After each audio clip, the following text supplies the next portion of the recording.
Coming up on today's edition of the Art Marketing Podcast, your messy desk gets more likes than your masterpiece. The art marketing secret 5 million people already know. And specifically, your story is everything. Most creatives struggle with it.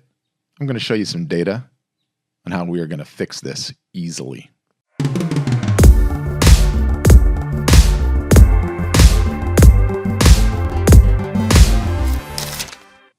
So I want to tell you about something that happened to me recently that legit, genuinely surprised me and continues to surprise me even this morning. I know a ton of artists. I know a ton of photographers. I've been doing this for years and years. I've seen tens of thousands of Instagram profiles, websites, portfolios. I've had tons and tons of customers, tons of conversations with my customers and seen their faces on webinars and had them explain what they're working on, what they're struggling with and everything else. The long and the short, I knew these people. I do know these people. I felt like I've known these people. And a little bit of inside baseball, what we recently launched a new forum, a new product. It's kind of think of Reddit, Flickr back in the day, Reddit without being a cesspool, a bunch of different communities. And so I'll talk more on that in future episodes. But to the topic at hand, I created a community in this new space, okay, and I called it Where I Create. And the idea was I wanted to see where artists create their work, where the photographers create their work, how the sausage is made, okay? Their studios, their outdoor spots, where they take their photos, how they create their creations, garages, barns, you name it, their kitchen tables, okay?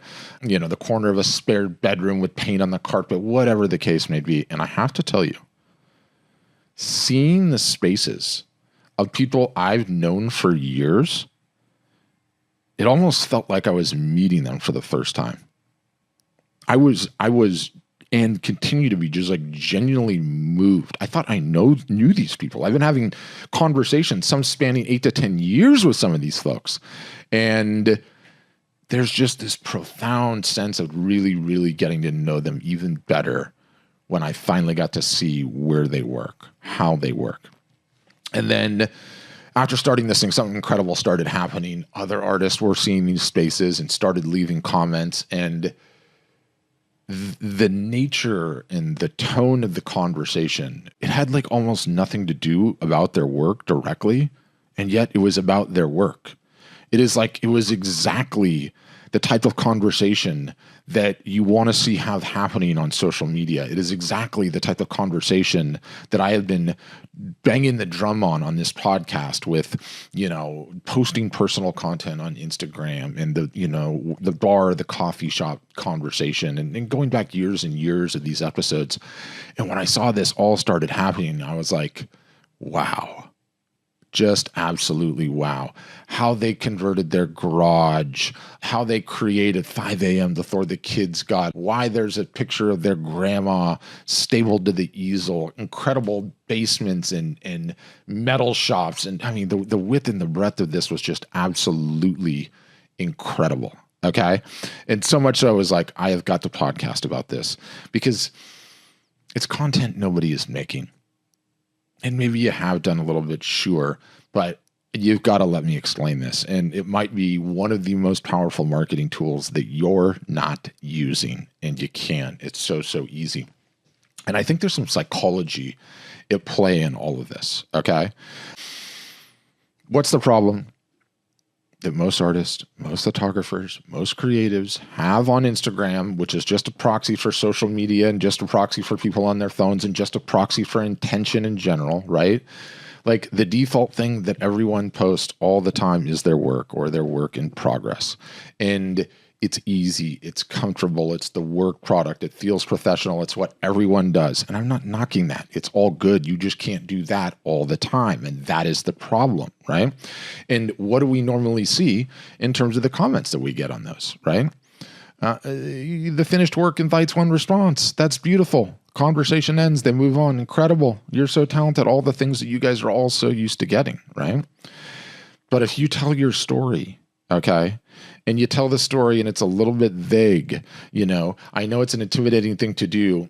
Folks just glom on the story, they hear it, they freeze, and they engage, okay?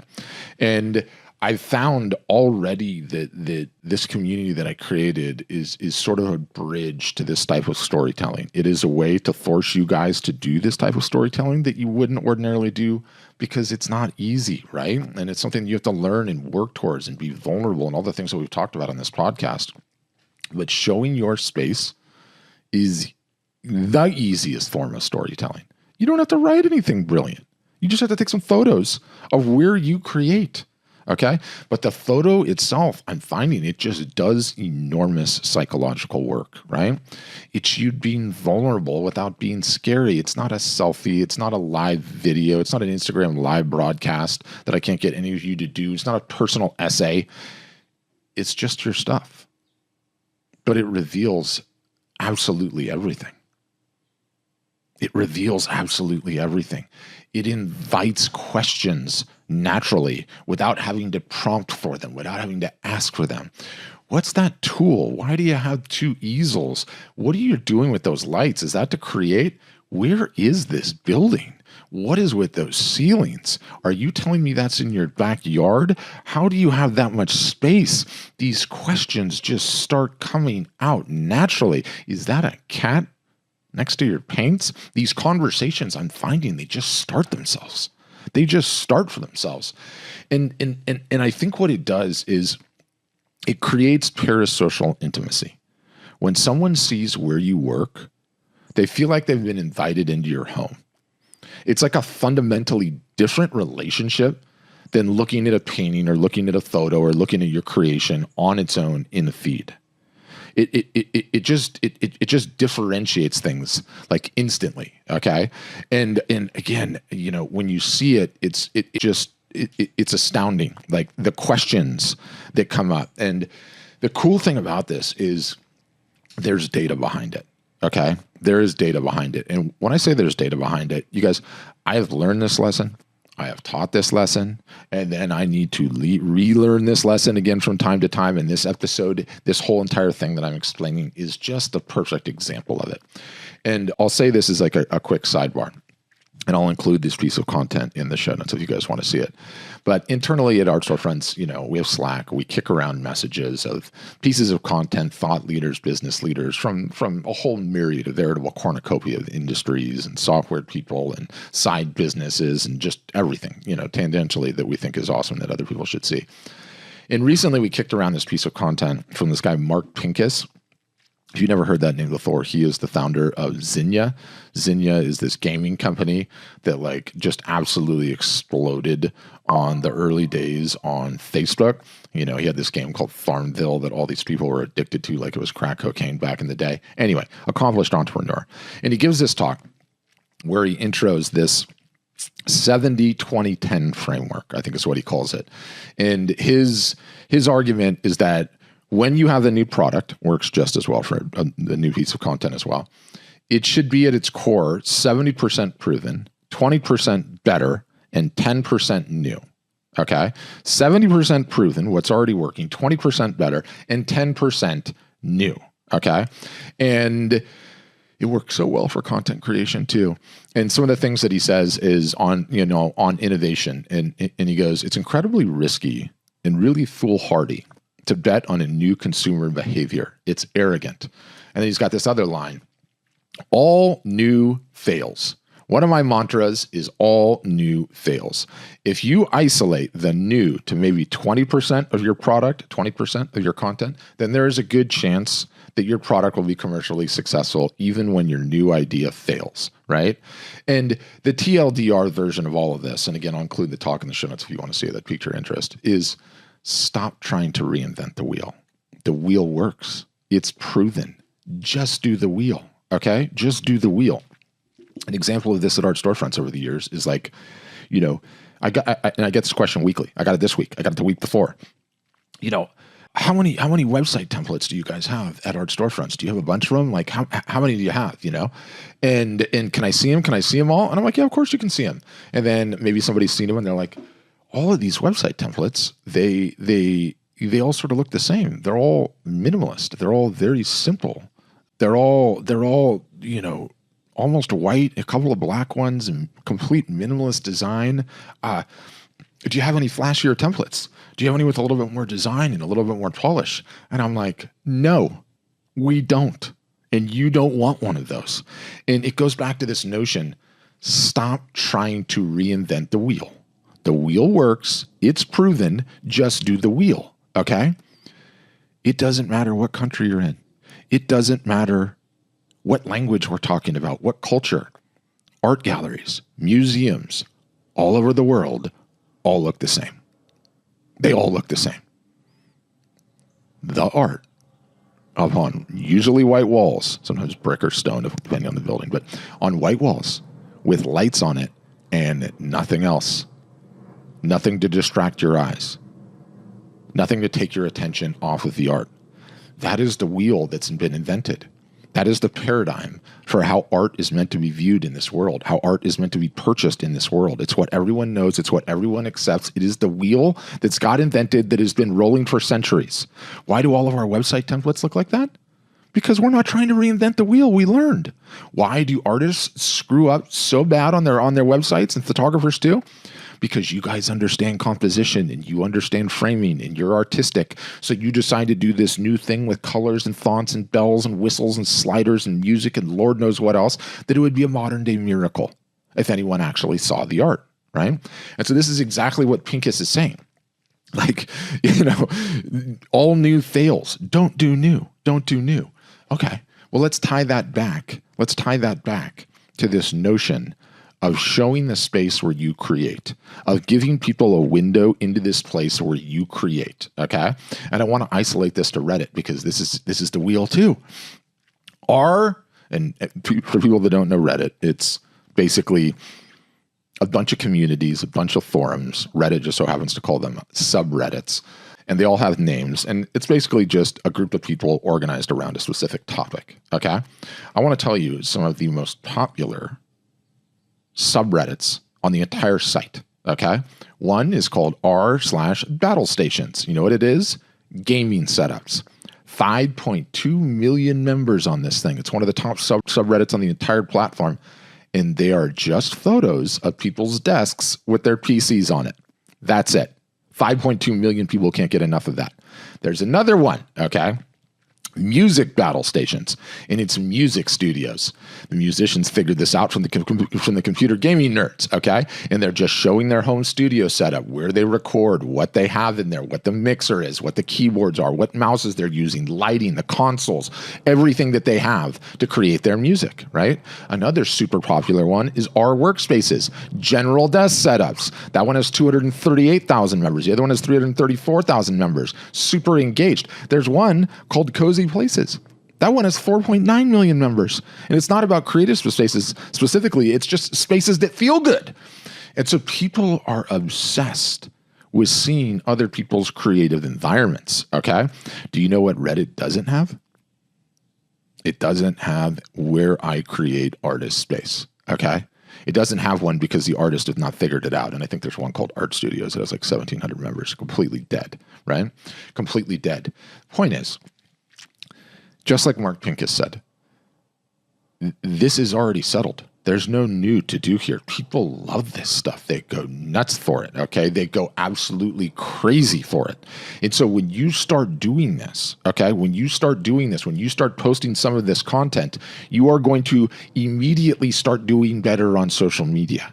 Okay, you are immediately going to start training the algorithm a different way. You are immediately going to start conversations that you didn't even know you could start, right?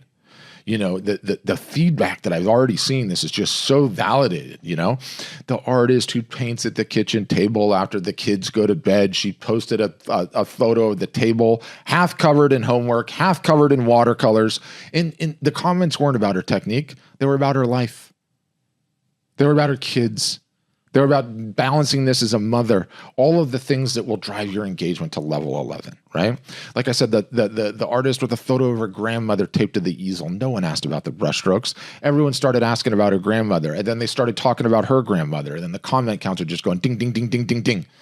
The photographers who started showing behind the scenes places. Some are in the water, some are doing these crazy hikes, some had pictures of their gear bags, and then everyone's nerding out on what gear they have in their bag and why did they decide to shoot that and where is that location and oh my gosh, I grew up there. It's like these photos of showing where you create and how you frame it is indirectly, not by design, absolutely achieving all of the goals that I have for all of you guys on social media, because I know it'll get you more likes, follows, comments, messages, direct messages, follow, all of it. Visits to your website and yes, sales.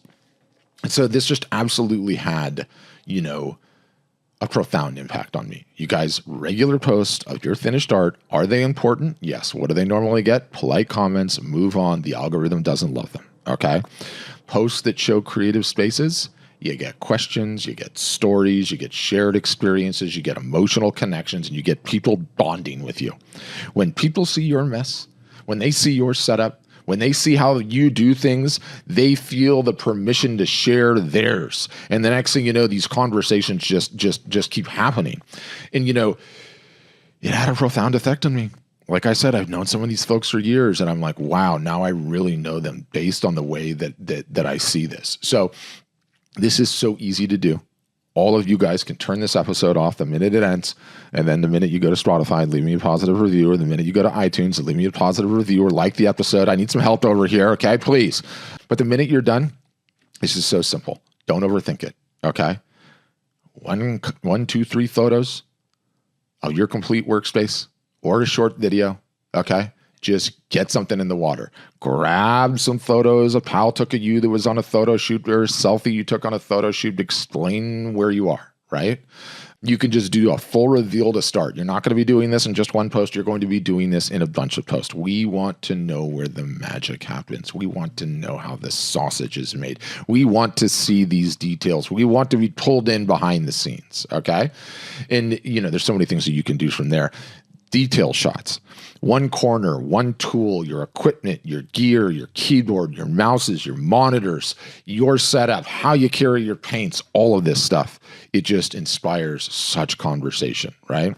And you can do, yes, of course, you can incorporate your process snapshots, and I know a lot of you do this, but tell us the story of where you are mid-project, how big of a mess it is, the fact that you spilled coffee, the fact that your cat is always laying on the one thing that you need, whatever the case may be, right? And you can also do before afters of your space, how it's changed over time, right? And, I'll give you some social media prompts, right? I will give you some that you can copy right out of the show notes. I tuned up a couple of them because I know it'll help, right? But just listen to the language as I dance over some of this, and how inviting it is, how interesting it is, how much better the copy is than a great amount of what you see posted there on a regular basis, right? The reveal, and I quote, "You've seen my art, but you've never seen where I make it." Insert the photo of the workplace. This is my studio. And I use that word generously. It's actually, where is it? Is it a barn? Is it a corner of your office? Is it a corner of your garage? Is it the basement? Is it the attic? Is it whatever room, wherever you are? The stain on the table, that's from a painting I sold 2 years ago. I keep it as a reminder. What does your creative space look like? I want to see it, right? Every artist has to do one thing in their studio, and that has nothing to do with art, but everything to do why they create. Mine is, show me the bric-a-brac, show me the coffee mug, show me your special file organization system, show me your lighting that you're jury rigged, show me the dartboard that you have in the corner when you're creatively stuck and you just want to take the aggression out. Put something in there, right? Tell me why it sits in there. Tell me what it helps you do. Tell me why you love it. Done, right? Show a mess. I almost cleaned up before I took this photo. Then I thought, no, this is what it actually looks like when I'm deep in a piece. Show the messy workplace. The tubes are uncapped. There's cold coffee I forgot about 2 hours ago. My cat is sleeping on a pile of reference photos. This is the real vision, not the curated one, right? Anyone else's space can look like a crime zone when they're in the zone. So yours can too, right? And so I've got like 5 or 6 or 7 of these that I think will creatively like really kick you into high gear. So I'm going to put those in the show notes. You can read them, but I'm sure it's already working in your mind, right? It's already working in your mind. Next, because I want to do all this work for you ahead of time, because I love you, my loyal listeners, okay? The email copy. You guys, it doesn't just work for social media. Boy, does it work in email. Boy, is this going to be a curveball. Boy, is this going to be a changeup. Boy, are you not talking about a sale. Boy, are you not talking about some special offer. Okay? Going up with the subject lines as we speak. I would either go with, I've never shown you this before. Or, you've seen my art, but not this. Or, a photo I almost didn't share. Hey, Patrick, I want to show you something I've never shared before. Not a new painting, not a technique, not a sale. My workspace. This is where everything I make comes from. It's not fancy. It's a barn on the back half of my property in upstate New York. The specific detail right here, that's from specific story. I almost cleaned up before taking this photo, and then I thought, why? You've been following my work. Many of you have purchased. Some of you are collectors. You've seen the finished pieces, but you've never seen this. And honestly, this might tell you more about me as an artist than any painting I've ever posted. I'm going to start sharing more of this, the real behind the scenes of what it looks like to make art for a living. The mess, the tools, the weird rituals, the corner of the room where the magic happens. And sometimes it doesn't. If you want to see yours, just reply to this email of a photo where you create. I'd love to see it. Seriously. Oh, that's a banger right there.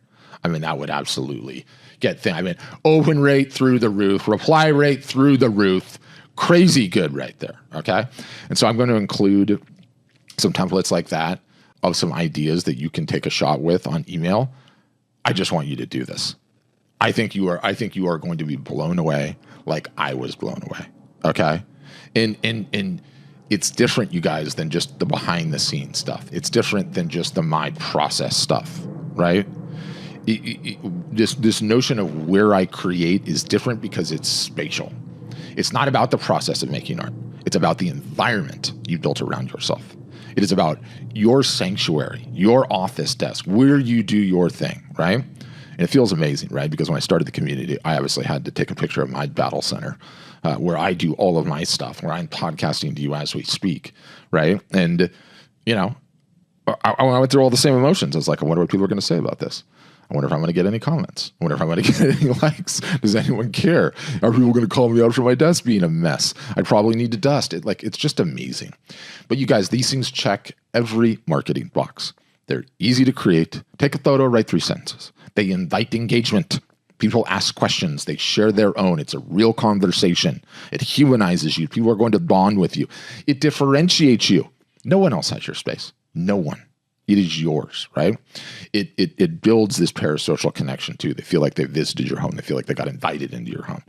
And it's totally repeatable. You know, not everybody's online at all times. Not everyone is going to see it. You can do this again. Weekly, different angles, different details, different sessions, different bric-a-brac on yourselves, different messes, different photo shoot locations, different whatever, okay? It works on every platform. Instagram, email, Facebook, TikTok, anywhere you are doing any marketing whatsoever, this just works. It just works, okay? And it's going to drive the conversation you want. It's going to drive it away from just talking about your art and towards tell me more about you. Tell me more about you. And there's zero cost. No props, no setup, almost no editing, no equipment. Like powerful, powerful stuff, right? It is just an easy on-ramp to everything that I've been teaching, everything that I'm banging, and now I've seen it go down right in front of my face, and it is absolutely staggering, okay? Absolutely staggering. Finish this episode. Contemplate how you're going to do your space. Contemplate how you're going to go into your archive photographers and find some really cool shots that your pals got of you on shoots or the selfie that you took. And then think about the story and post it. That's it. That's it. It's not any more difficult than that. If you hit any walls, come to these show notes, get the email copy, get the prompts. It will spur the creative juices and start doing some marketing that tells your story. Remember about Van Gogh. No one bought the art until they had the story. Do you have the story? Here's a way to get it. Thanks for listening. And as always, have a great day.